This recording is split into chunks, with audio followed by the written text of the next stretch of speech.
السلام علیکم ورحمۃ اللہ وبرکاتہ۔ میرے محترم سامعین، میں بات کر رہا ہوں سورہ کوثر کی۔ آج ہم آپ کو بتائیں گے سورہ کوثر میں اللہ تعالیٰ نے کون سی 3 عظیم نعمتیں چھپا رکھی ہے، یہ سورت کیوں نازل ہوئی، اور وہ کون سا 5 روزہ وظیفہ ہے جو آپ کی زندگی بدل سکتا ہے۔ اگر آپ بھی اپنی دشمنوں کی شر سے پریشان ہیں، رزق میں تنگی محسوس کرتے ہیں، یا اپنی اولاد کی حفاظت کی فکر میں ہے، اور یہ قرآن کا سب سے چھوٹا سورت ہونے کا اعزاز بھی رکھتی ہے۔ یہ صرف 3 مختصر آیات پر مشتمل ہے۔ پہلی آیات میں ہے، بے شک ہم نے آپ کو کوثر عطا کر دیا ہے۔ دوسری آیات میں ہے، بس آپ اپنی رب کے لیے نماز پڑھیں اور قربانی کریں۔ تیسری آیات میں ہے، بے شک آپ کا دشمن ہی بے نام اور نشان جڑ سے کاٹا ہے۔ اتنی مختصر ہونے کے باوجود یہ نہ صرف پڑھنے میں آسان ہے، بلکہ اس کی روحانی طاقت اتنی زیادہ ہے کہ بڑے بڑے محدثین اور مفسرین نے صدیوں سے اس کی تشریح کی ہے، اور اکثر اس کو اپنا ذکر اور وظیفہ بنایا ہے۔ آپ سمجھتے ہیں کہ یہ عظیم سورت کیوں نازل ہوئی؟ دور جاہلیت میں عرب کا دستور تھا کہ جس شخص کے مرد اولاد فوت ہو جائے تو اسے وہ ابتر یعنی بے نام اور نشان کہتے تھے۔ جب حضور نبی کریم صلی اللہ علیہ وسلم کی صاحبزادے حضرت قاسم اور پھر حضرت عبداللہ کا انتقال ہوا تو کفار مکہ کو موقع مل گیا۔ دشمنوں میں خاص طور پر عاص بن وائل نے تنازع زنی شروع کر دی کہ محمد صلی اللہ علیہ وسلم کی نسل ختم ہو گئی، یہ مر جائیں گے تو ان کا نام بھی مٹ جائے گا۔ مشرکین نے حضور صلی اللہ علیہ وسلم کو بھی اولاد کہہ کر آپ کا مذاق اڑایا۔ یہ وہ وقت تھا جب نبی کریم صلی اللہ علیہ وسلم کو شدید ذہنی اذیت پہنچائی۔ اسی مصیبت کے موقع پر اللہ رب العزت نے یہ سورت نازل فرمائی، دشمنوں کو جواب دینے اور حضور صلی اللہ علیہ وسلم کو تسلی دینے کے لیے۔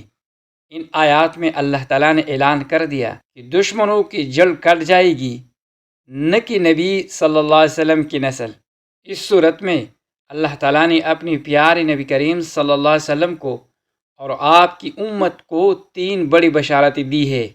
پہلی نعمت کوثر خیر کثیر۔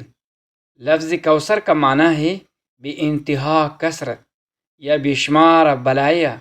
سورہ فاتحہ کے بعد حضور صلی اللہ علیہ وسلم نے خود فرمایا، یہ جنت میں ایک نہر ہے جو میرے رب نے مجھے عطا فرمائی ہے۔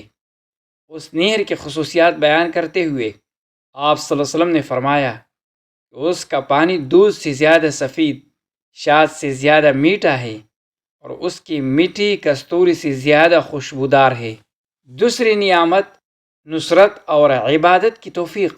دوسری آیات میں حکم دیا گیا، وَصَلِّ لِرَبِّكَ وَانْحَرْ، کہ تم اپنی رب کے لیے نماز پڑھو اور قربانی کرو۔ یہ اس بات کی علامت ہے کہ اللہ تعالیٰ نے آپ کو اتنی نعمتیں سے نوازا کہ آپ کا رب آپ کے لیے کافی ہے، تم ہی دشمنوں کی طرف سے کوئی خطرہ نہیں۔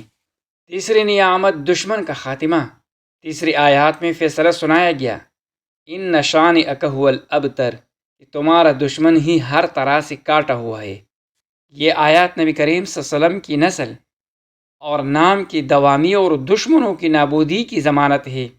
یہ صورت اتنی مؤثر ہے کہ اس نے عرب کے سب سے بڑے شاعر کو بھی خاموش کر دیا۔ آپ کو بڑے بڑے علماء اور اولیاء اللہ نے اس صورت کو بطور وظیفہ اپنانے کی تلقین کی ہے۔ شیخ عبد القادر جیلانی رحمۃ اللہ علیہ نے فرمایا، جو شخص اپنی دشمنوں سے تنگ آ جائے اور دشمن اس کا پیچھا نہ چھوڑے تو اس صورت کو اپنا وظیفہ بنا لے۔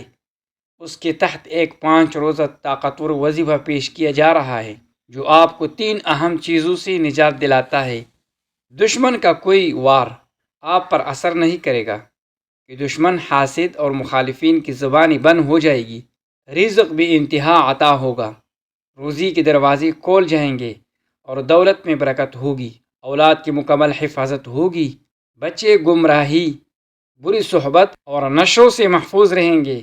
وظیفہ کرنے کا طریقہ یہ ہے، بہتر یہ ہے کہ یہ وظیفہ صبح کے وقت دن میں کسی بھی پاک صاف جگہ پر بیٹھ کر کیا جائے۔ سب سے پہلے درود ابراہیمی 3 مرتبہ پڑھے، اس کے بعد سورہ کوثر 100 مرتبہ پڑھے، آخر میں پھر درود ابراہیمی 3 مرتبہ پڑھ کر اللہ سے اپنی حاجت مانگے۔ یہ عمل مسلسل 5 دن کرنا ہے۔ پیارے ناظرین، یہ سورہ کوثر آپ کے لیے اللہ کا ایک خاص تحفہ ہے۔ آج سے ہی یہ 5 روزہ وظیفہ شروع کرے، اپنی دشمنوں کے خلاف رزق کی کشادگی کے لیے اور اپنی اولاد کی اصلاح کے لیے۔ انشاءاللہ آپ دیکھیں گے کہ اللہ کی رحمت کے دروازے کس طرح کھولتے ہیں۔